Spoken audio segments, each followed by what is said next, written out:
बिस्मिल्लाहिर्रहमानिर्रहीम, अस्सलाम वालेकुम जी। This is Saad Chhutani. Welcome back to another video.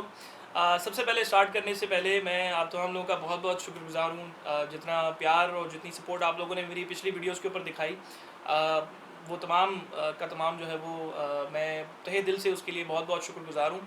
अच्छा, आज की जो वीडियो है ये मेरी पिछली एक वीडियो का एक फ़ॉलो अप एक सेशन है। मैंने इससे पहले एक वीडियो अपलोड की थी जिसमें मैंने प्रोडक्ट सेलिंग और प्रॉब्लम सेलिंग की मैंने बात की थी कि क्यों हमें प्रॉब्लम सेलिंग वाले अप्रोच की तरफ जाना चाहिए सेल्स में। क्यों प्रॉब्लम सेलिंग वाली जो अप्रोच है वो ज़्यादा इफ़ेक्टिव है, ज़्यादा जो है वो रिज़ल्ट्स आपके लिए लेकर आती है। और हमें अपने सेल्स के लोगों को ये सिखाना चाहिए कि यार प्रॉब्लम सेलिंग एक्चुअली होती क्या है। तो मैंने उस वीडियो के अंदर वजाहत के साथ मैंने एक्सप्लेन किया है कि प्रॉब्लम सेलिंग क्या होती है। आज मैं क्योंकि मुझे उस वीडियो के ऊपर बहुत से लोगों ने मुझे ये रिक्वेस्ट की कि मैं उसको मज़ीद एलैबोरेट करूँ, बहुत क्लैरिटी के साथ समझाऊँ, तो मैंने आपके लिए एक छोटी सी एग्जांपल निकाली है इस पूरे पॉइंट को एक्सप्लेन करने के लिए बहुत वजाहत के साथ। तो इस एग्जाम्पल को गौर से सुनिएगा। अच्छा, मैं ये बताता चलूँ कि ये example it's not a real life example, ये एक फिक्शनल एग्जाम्पल है, एक स्टोरी है, just to explain the point. अच्छा, ये स्टोरी है एक लड़के की जो कि जिसने नया नया ग्रेजुएशन किया। अब ग्रेजुएशन के बाद उसे नौकरी की जो है वो तलाश करनी थी, तो नौकरी की तलाश में वो निकला और मुख्तलिफ जगहों पर गया, लेकिन नौकरी नहीं मिली। तो अब जो है वो उम्मीद हार कर वो एक डिपार्टमेंटल स्टोर जाता है। अब ये बहुत बड़ा डिपार्टमेंटल स्टोर है जहाँ पर लाखों लोग जो है वो नौकरियां करते हैं और दुनिया भर के अंदर ये डिपार्टमेंटल स्टोर जो है वो बहुत मशहूर है। वॉलमार्ट की मैं एग्जांपल आपको मैं पहले भी दे चुका हूँ, ये वॉलमार्ट की ही स्टोरी है। तो वो वॉलमार्ट जाता है और वॉलमार्ट के एक ब्रांच के मैनेजर से जाकर मिलता है और कहता है कि सर मुझे नौकरी की ज़रूरत है, तो बराह करम मुझे आप नौकरी दे दें। अच्छा जी, वो ब्रांच मैनेजर उसकी सीवी देखता है, उसका रेज्यूमे देखता है और कहता है कि भैया तुम्हारे पास तो तजुर्बा नहीं है, मैं तुम्हें नौकरी नहीं दे सकता।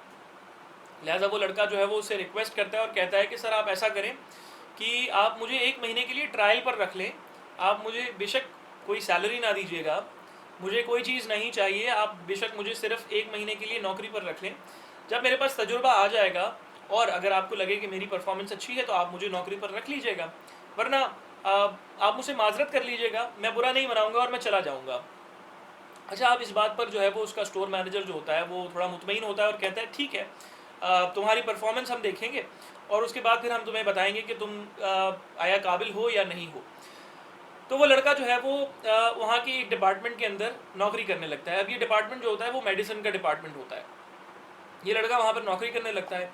अच्छा जी, वो मैनेजर उसे बता चुका होता है कि 1 महीने के बाद हम तुम्हारी परफॉर्मेंस देखेंगे और उसके बिना पर हम देखेंगे कि तुम्हें नौकरी देनी चाहिए या नहीं देनी चाहिए। सो अब तकरीबन 1 महीना गुजर जाता है, तो वो स्टोर मैनेजर, वो डिपार्टमेंट का जो मैनेजर होता है, वो उसके पास आता है और उससे पूछता है कि हाँ भाई, तुम क्या किया, तुमने पूरे महीने के अंदर क्या परफॉर्मेंस रही। तो वो कहता है कि मैंने सर पूरे महीने के अंदर एक कस्टमर डील किया और उसे मैंने प्रोडक्ट्स बेचे। तो अब वो जो डिपार्टमेंटल स्टोर का जो मैनेजर होता है वो कहता है कि यार मैं तो कहता था ना कि तुम नहीं कर पाओगे, सेल्स का काम आसान नहीं है यार। तो वो लड़का कहता है कि सर आप सुने तो सही, मैंने उसे क्या बेचा। तो कहता है अच्छा बताओ क्या बेचा तुमने उसे। कहता है सर मैंने उसे जो है वो एक कैंपिंग का इक्विपमेंट बेचा। जो कैंपिंग के लिए जब बाहर जाते हैं तो आपको एक खैमे की ज़रूरत होती है, जो कैंप आप लगाते हैं, तो मैंने उसे एक खैमा बेचा, एक कैंपिंग का इक्विपमेंट बेचा। तो कहता है अच्छा चलो गुड यार, और क्या बेचा। कहता है सर मैंने उसे फिर एक फ़िशिंग इक्विपमेंट बेचा, फ़िशिंग गियर बेचा, एक मैंने उसे मछली पकड़ने का सामान बेचा। कहते हैं अच्छा, अभी थोड़ा एक्साइटेड होना शुरू होता ही है। तो वो कहता है कि सर फिर इसके बाद मैंने उसे छोटी वाली एक बोट बेची, छोटी वाली एक कश्ती बेची, एक नाव बेची। कहता है अच्छा, अब ये मज़ीद हैरानगी में जो है वो जाना शुरू होता है और फिर वो लड़का उसे कहता है कि सर मैंने उसके बाद उसे एक बड़ी वाली याट बेची, बहुत बड़ी वाली मैंने याट बेची। कहता है अच्छा। कहता है फिर यहाँ मैं रुका नहीं, मैंने उसके बाद उसे एक ट्रक बेचा और ट्रक के बाद मैंने उसे एक सर दर्द की मैंने एक दवा बेची। ये सारा कुछ सुनकर वो स्टोर मैनेजर थोड़ा हैरान होता है और उस लड़के से पूछता है कि यार भला ये सारा कुछ तुमने कैसे बेचा और तुमने ये सब कुछ एक कस्टमर को कैसे बेचा। तो कहता है कि सर मेरे लिए ज़्यादा मुश्किल नहीं था, मैंने सबसे पहले अपने कस्टमर के प्रॉब्लम को समझा और उसके बाद मैंने उसको उसका सलूशन बताया।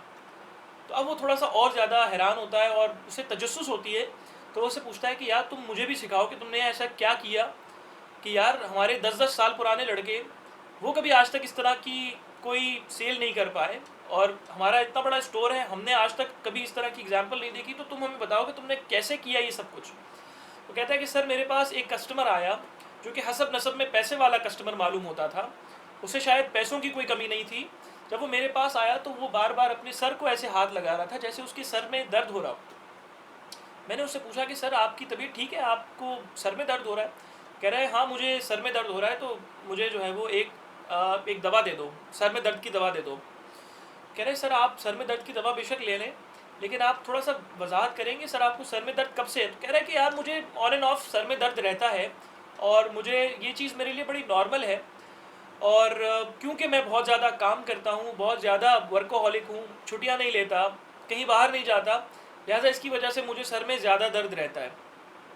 तो वो लड़का जो है तो कहता है मैंने उसको पूछा कि सर आप ऐसा क्यों करते हैं, ये तो आप अपनी सेहत के साथ जो है वो आप जुल्म कर रहे हैं अपने ऊपर। आपको तो जो है वो कहीं बाहर जाना चाहिए पिकनिक के लिए, और आपको जो है वो कहीं छुट्टियां लेनी चाहिए, और आपको रेस्ट करना चाहिए, क्योंकि ये चीज़ ठीक नहीं है। खैर उसके जवाब पर वो शख्स जो है वो उसे कहता है कि यार तुम कह तो ठीक रहे हो, तो क्या किया जाए? तो वो लड़का कहता है कि सर आप ऐसा करें, आप बेशक दवा ले जाएं, लेकिन मैं आपको ये रिक्वेस्ट करूंगा, आपको मैं ये रिकमेंड करूंगा कि आप कुछ दिनों के लिए आपके करीब जो है वो एक बीच है, आप वहाँ छुट्टियाँ मनाने के लिए चले जाएं। तो वो कहता है यार तुम्हारा आइडिया तो ठीक है। अब वो क्योंकि पैसे वाला शख्स था तो उसे इसकी बात बुरी नहीं लगी, उसे ये समझ में आने लगा कि यार ये लड़का मेरे मेरे दर्द के लिए, मेरे प्रॉब्लम के लिए शायद कंसर्न्ड है, इस वजह से मुझे ये सारी बातें कर रहा है। तो इस पर उसने बुरा नहीं लगाया, उसने उस लड़के की इंसल्ट नहीं की, क्योंकि बात उसके प्रॉब्लम की हो रही है। सो वो लड़का उसे कहता है कि चले आए मैं आपको कुछ ऑप्शंस दिखाता हूँ। कह रहे सबसे पहले मैं उसे कैंपिंग के इक्विपमेंट वाले डिपार्टमेंट में लेके गया, और वहाँ पर मैंने उसे अच्छा सा एक कैंप बेचा। वो थोड़ा ज़्यादा एक्साइटेड हुआ क्योंकि अब उसे लग रहा है कि उसके प्रॉब्लम का सोल्यूशन आने वाला है। कह रहे फिर मुझे और चीज़ें बताओ। कह रहे सर आपको क्या फ़िशिंग का शौक़ है? तो फिर वो कहता है कि हाँ मुझे फ़िशिंग का भी शौक़ है, मैं पहले किया करता था, अब मैंने छोड़ दिया है, तो मैं चाहूँगा कि मैं फ़िशिंग भी करूँ। कह रहे चले आए मैं आपको फ़िशिंग का सामान दिखाता हूँ। तो फिर मैंने उसको फ़िशिंग का सामान दिखाया, और उसके बाद उसने फ़िशिंग का सामान भी ख़रीदा। कह रहे फिर मैं उसे बोट के काउंटर में ले गया, बोट के डिपार्टमेंट में ले गया कि सर आप ज़ाहिर फ़िशिंग जब करेंगे तो हर वक्त साहिल पे तो नहीं रहेंगे, कभी आप समंदर में भी उतरेंगे, कभी आप वहाँ जाकर भी फ़िशिंग करेंगे। तो कहने लगा यार तुम्हारी बात तो ठीक है। फिर मैंने उसे एक छोटी वाली बोट भी मैंने बेच दी। फिर मैंने उससे कहा कि सर आपकी क्या फैमिली भी है, क्या आपके बच्चे भी हैं? तो उसने कहा कि जी हाँ मेरे 2 बच्चे हैं और मेरी एक बीवी है। तो फिर मैंने कहा कि सर आप फिर ये छोटी वाली बोट बेशक ले लें, लेकिन इसके साथ आप एक बड़ी बोट भी बुक कर लें, क्योंकि वो बोट फिर आपके लिए और आपकी फैमिली के लिए इनफ रहेगी। खैर फिर उसने बड़ी वाली बोट भी मुझसे ख़रीद ली, और इसके बाद जब ये सारा सामान ले लिया तो फिर मैंने उसे कहा कि सर ये सारा सामान ले जाने के लिए आपको ट्रक की भी ज़रूरत पड़ेगी, क्योंकि फिर आप ये जब घर से लाना ले जाना करेंगे तो फिर आपको जो है वो इसको कैरी करने के लिए ये ट्रक जो है वो चाहिए होगा। लिहाजा वो ट्रक भी ख़रीद लेता है। और उसके बाद फिर मैंने उसे कहा कि सर ये दवा का जो पत्ता आप लेने के लिए आए थे ये भी बेशक आप रख लें, क्योंकि अभी आपके सर में दर्द हो रहा है, तो वक्ती तौर पे अपने इस दर्द को दूर करने के लिए आप ये दवा का पत्ता भी ले जाएं।